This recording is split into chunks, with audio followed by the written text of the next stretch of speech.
Hello everyone. इस video में हम issue and four feature of share chapter का जो टॉपिक करने वाले हैं वो है फोर फीचर ऑफ शेयर का फोर फीचर कैसे होता है। तो जब कंपनी शेयर के अमाउंट को कॉल करती है और शेयर होल्डर उसको पे नहीं करता है एक स्पेसिफाइड टाइम के अंदर, तो जो कंपनी है उसके पास ये पावर होती है, आर्टिकल से उसको ये पावर मिलती है कि वो उस पर्सन के शेयर को फॉरफिट कर सकती है, शेयर होल्डर के शेयर को फॉरफिट कर सकती है।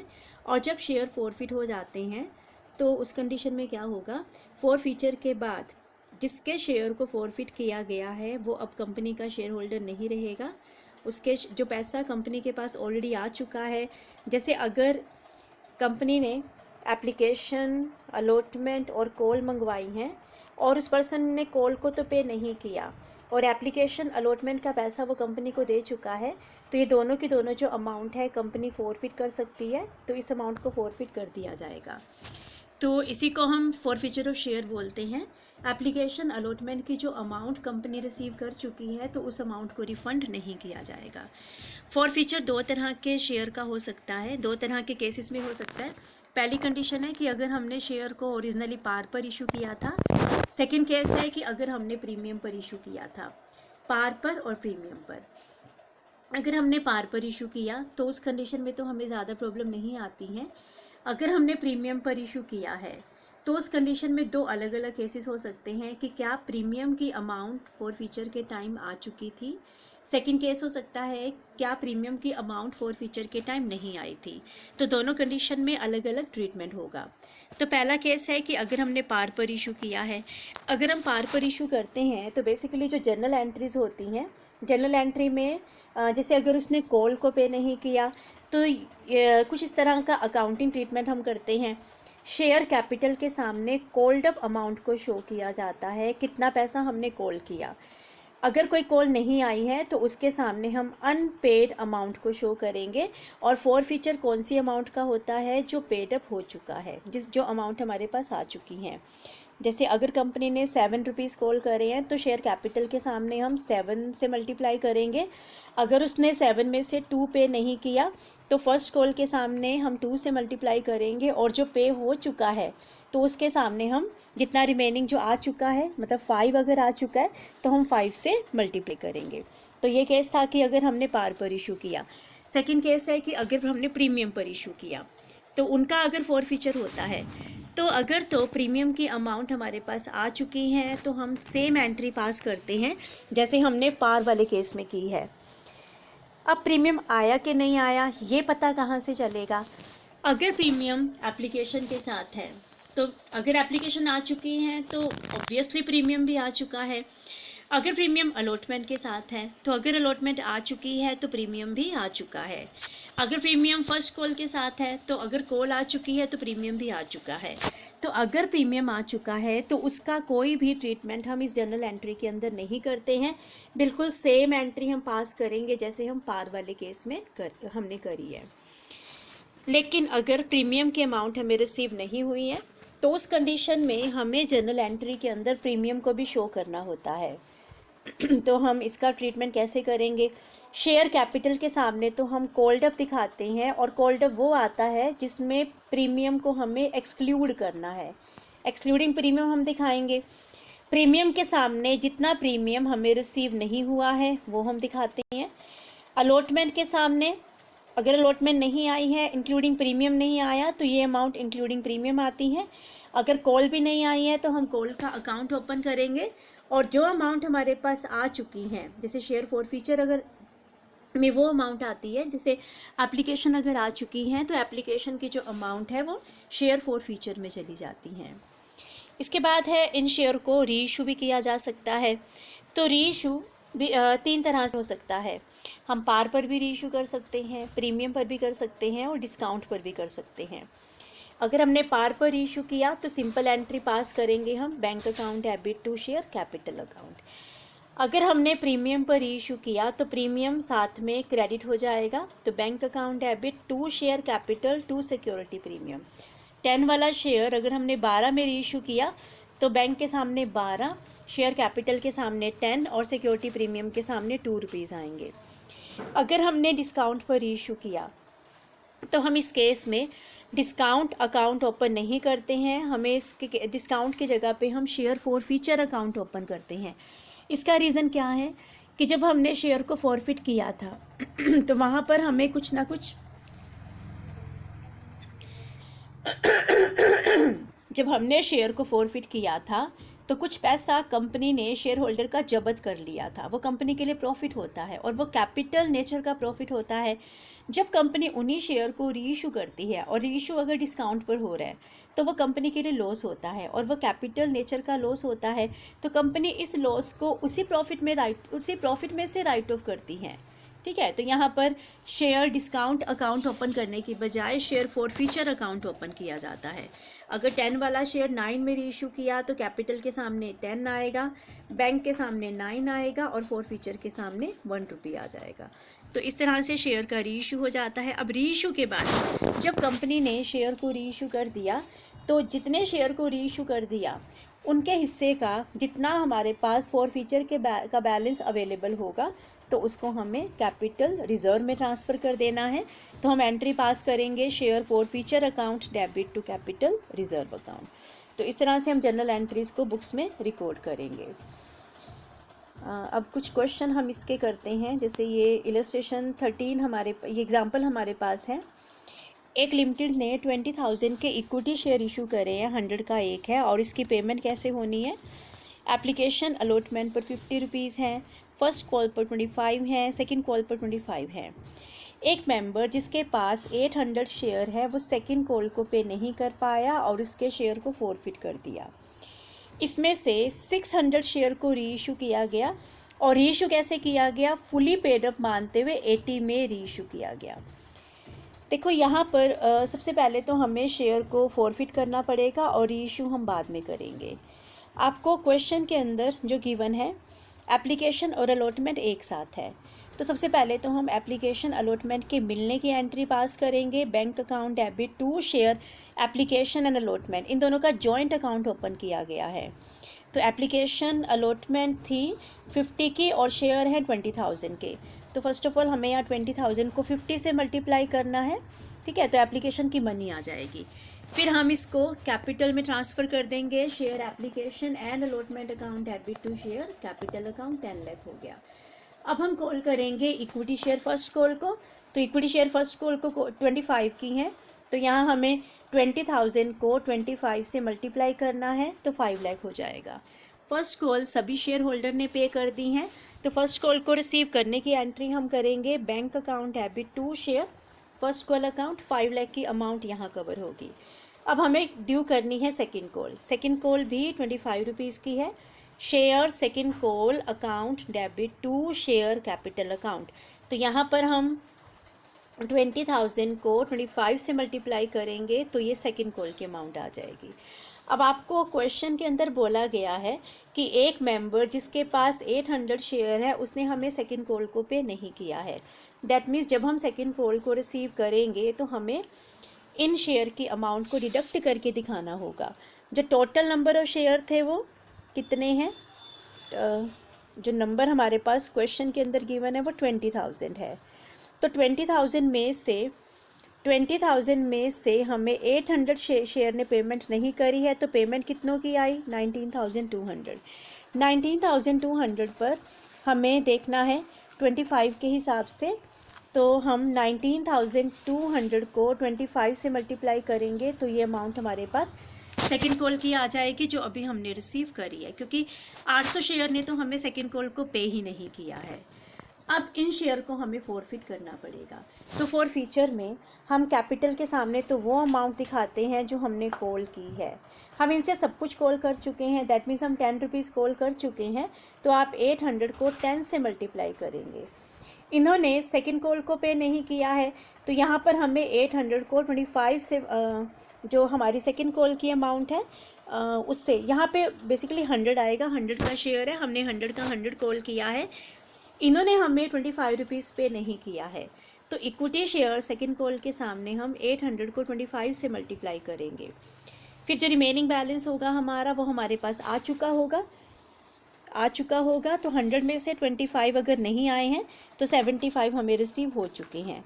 तो आप यहाँ पर 75 से मल्टीप्लाई करेंगे तो ये वाली अमाउंट हमारे पास आ जाएंगी। Share capital account debit, 2 share second call और 2 शेयर फॉर फीचर। इसके सामने हम दिखाते हैं जो हमारा कॉल्ड अप है, सेकेंड कॉल के सामने दिखाएंगे जो अनपेड है, जो अभी तक आया ही नहीं है, और फॉर फीचर के सामने हम दिखाते हैं जो अमाउंट पे हो चुकी हैं।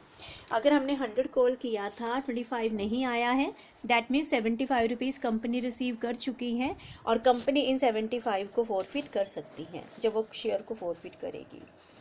इसके बाद बात हो रही है इनके री इशू करने की। देखो बेटा, इसके अंदर जो शेयर री इशू किए जा रहे हैं सभी को हमने री इशू नहीं किया, और किया कितनों को, सिर्फ 600 को।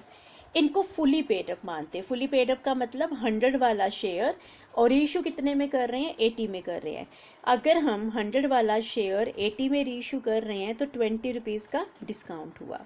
तो ये जो 20 रुपीज़ का डिस्काउंट है इसको हमें शो करना पड़ेगा। तो हम जो शो हम करेंगे वो फॉरफिटेड अकाउंट को ओपन करके करेंगे। तो एंट्री पास करेंगे bank account debit share forfeiture account debit to share capital. Bank के सामने हम 600 को 80 से मल्टीप्लाई करेंगे, कैपिटल के सामने 600 को 100 से मल्टीप्लाई करेंगे। 100 वाला शेयर अगर हमने 80 में री इशू करा तो 20 का लॉस हुआ, तो शेयर फॉर फीचर के सामने 600 को हम 20 से मल्टीप्लाई करेंगे तो 12,000 का लॉस हो जाएगा। अब लास्ट में हमें शेयर फॉर फीचर के बैलेंस को कैपिटल रिजर्व में ट्रांसफ़र करना होता है। तो वो अमाउंट हम कंप्यूट कैसे करते हैं? अगर तो हमने सभी के सभी शेयर को री इशू कर दिया, फिर तो ये हमारा प्रॉफिट था, ये अमाउंट हमारे पास प्रॉफिट था 60,000 का। तो आप क्या कर सकते हो, इस प्रॉफिट में से ये जो लॉस हुआ था इसको सीधा डिडक्ट करके और हम रिजर्व में ट्रांसफ़र कर देंगे। लेकिन यहाँ क्वेश्चन अलग है।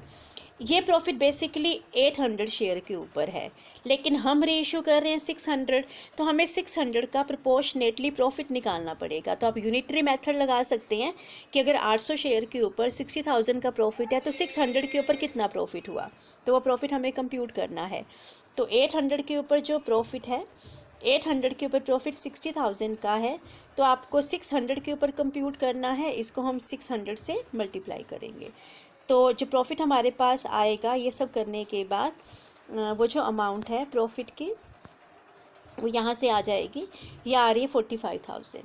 अब आपको इस प्रॉफिट में से जो री इशू करने पर लॉस हुआ था 20 रुपीज़ का, वो हमें डिडक्ट करना पड़ेगा। ये प्रॉफिट कैपिटल नेचर का प्रॉफिट है, और ये जो लॉस था ये कैपिटल नेचर का लॉस है। तो कैपिटल नेचर के प्रॉफिट में से कैपिटल नेचर के लॉसेस को कवर करने के बाद जो रिमेनिंग बैलेंस हमारे पास रह जाता है वो फ्यूचर के कैपिटल लॉसेस को राइट ऑफ करने के लिए यूज़ होता है। दैट मीन्स वो कैपिटल रिजर्व में ट्रांसफ़र हो जाता है। तो हमें 33,000 को रिजर्व में ट्रांसफ़र करना होगा। तो लास्ट एंट्री हम इनको share forfeiture account debit to capital reserve करेंगे 33,000। तो ये था कि हम जर्नल एंट्रीज़ कैसे करते हैं।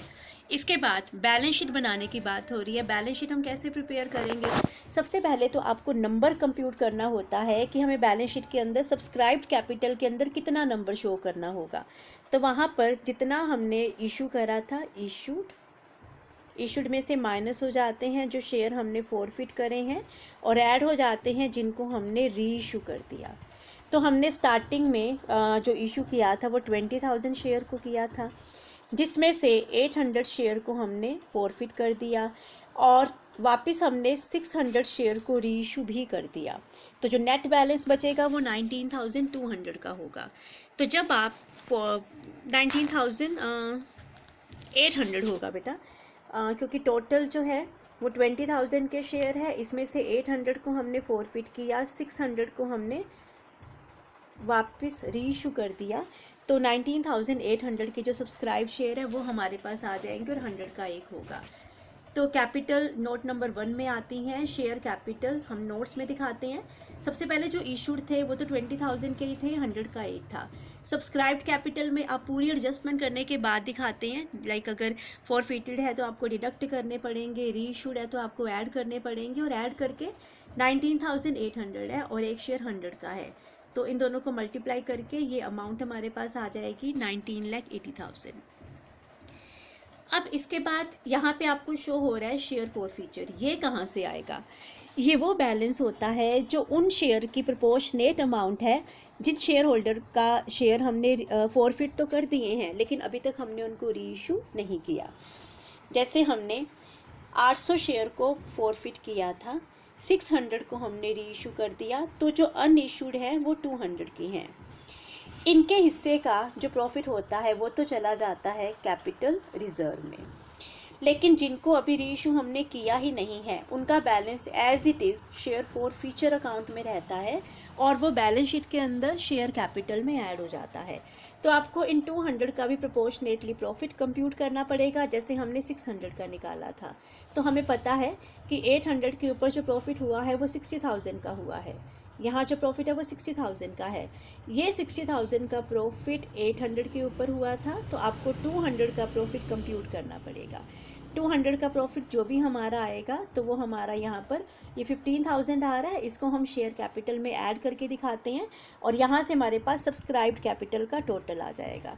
और ये जो अमाउंट है इसको ऊपर हम दिखाएंगे, ऊपर मतलब बैलेंस शीट के अंदर दिखाएंगे हम इस वाली अमाउंट को। शेयर होल्डर फंड में इक्विटीज़ एंड लाइबिलिटीज़ का ये मेन हेड है। इसमें जो मेन हेड शेयर होल्डर के फंड है जिसमें शेयर कैपिटल के अंडर हम इसको दिखाते हैं। तो आपको नोट नंबर 1 मार्क करना है और ये वाली अमाउंट आपको दिखा देनी है। फिर हम आते हैं रिजर्व एंड सरप्लस। अभी हमने कैपिटल रिजर्व क्रिएट किया था तो वो रिजर्व एंड सरप्लस का पार्ट है। ये ऑलरेडी हम एंट्री करके आए हैं, जो हमने लास्ट एंट्री की थी इसको हम रिजर्व एंड सरप्लस के हेड में दिखाते हैं, तो ये कैपिटल रिजर्व होगा। तो इसको हम अंदर भी, ये नोट नंबर 2 है हमारा।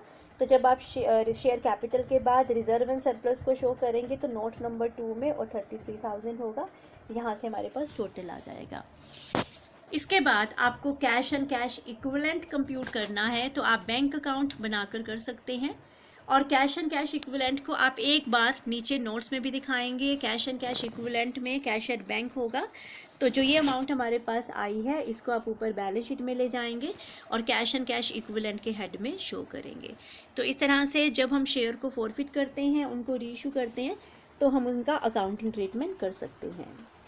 के थ्रू मैं आपको इस टॉपिक को कवर करूंगी, इस टॉपिक को समझाऊंगी कि शेयर फॉरफीचर का जो केस है तो अकाउंटिंग ट्रीटमेंट कैसे होगा। ये बेसिकली वो केस है जहाँ पर ओवर सब्सक्रिप्शन हो जाता है।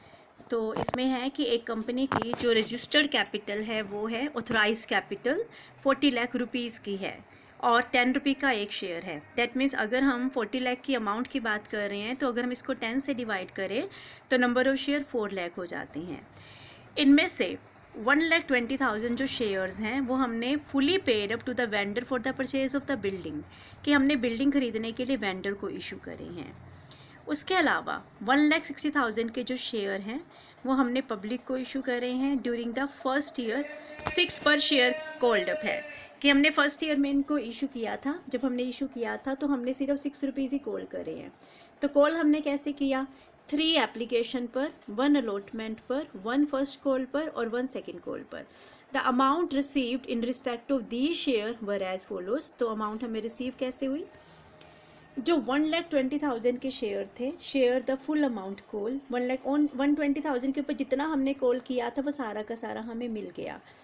24,000 के ऊपर हमें 5 रुपीज़ पर शेयर मिले हैं, 10,000 के ऊपर 4 रुपीज़ पर शेयर मिले हैं और 6,000 के ऊपर 3 रुपीज़ पर शेयर मिले हैं।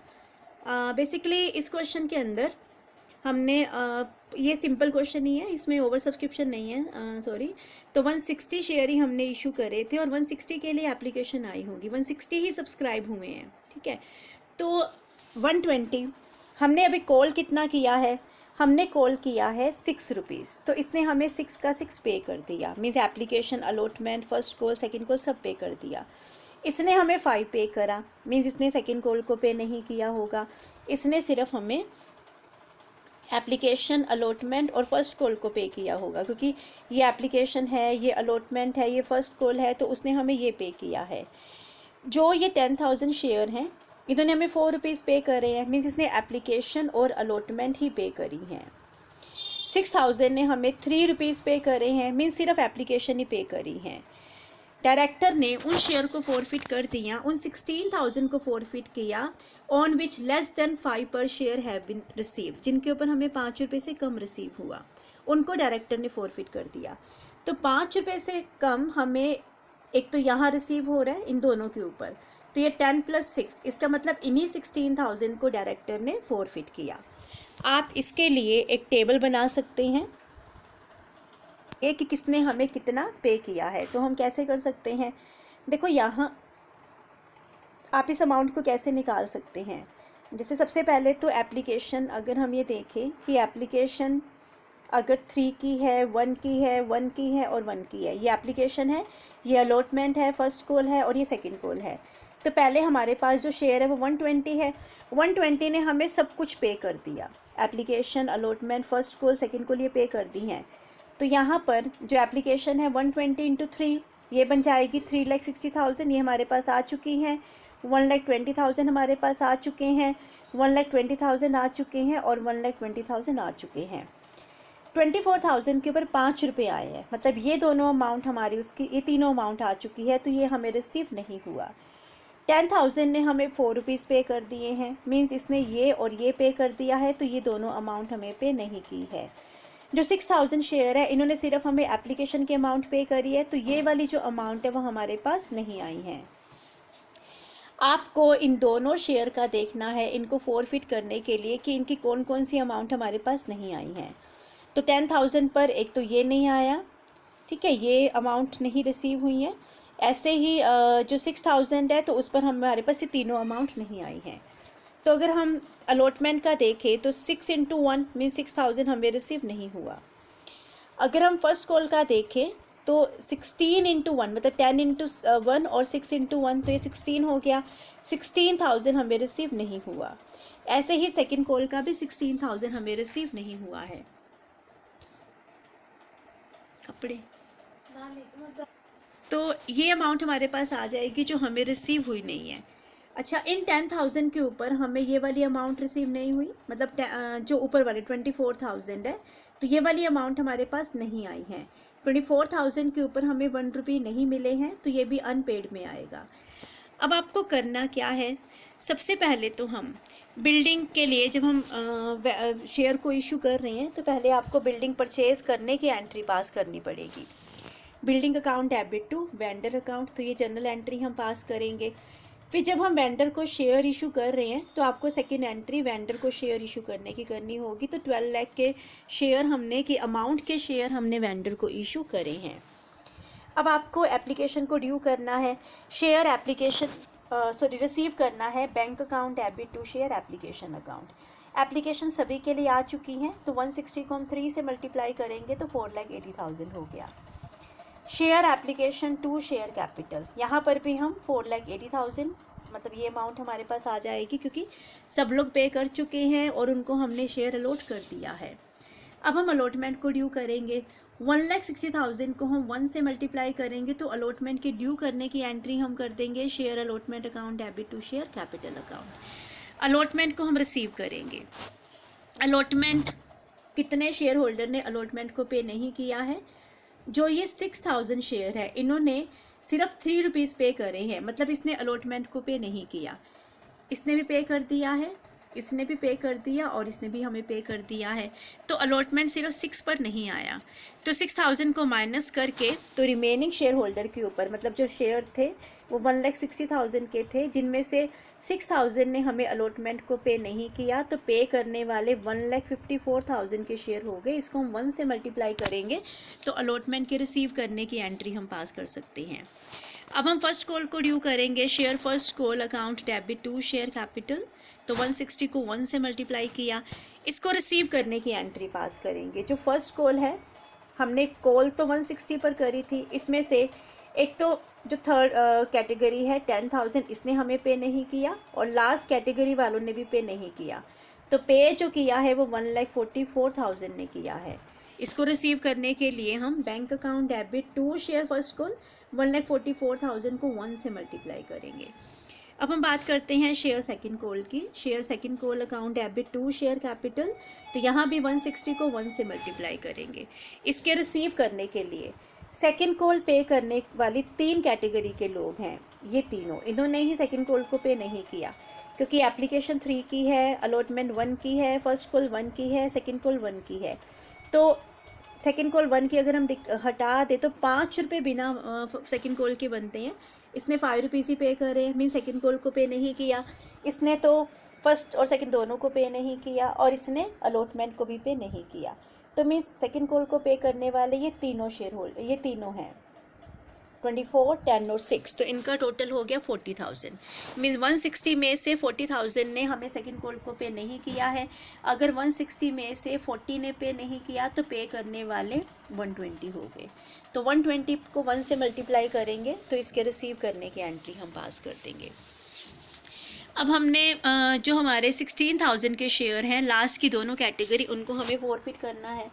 तो फॉर फीचर के लिए पहले तो आपको देखना पड़ेगा कि हमने इनसे कॉल कितना किया था। क्वेश्चन के अंदर आपको गिवन है कि हमने इनसे 6 रुपीज़ कॉल करे हैं।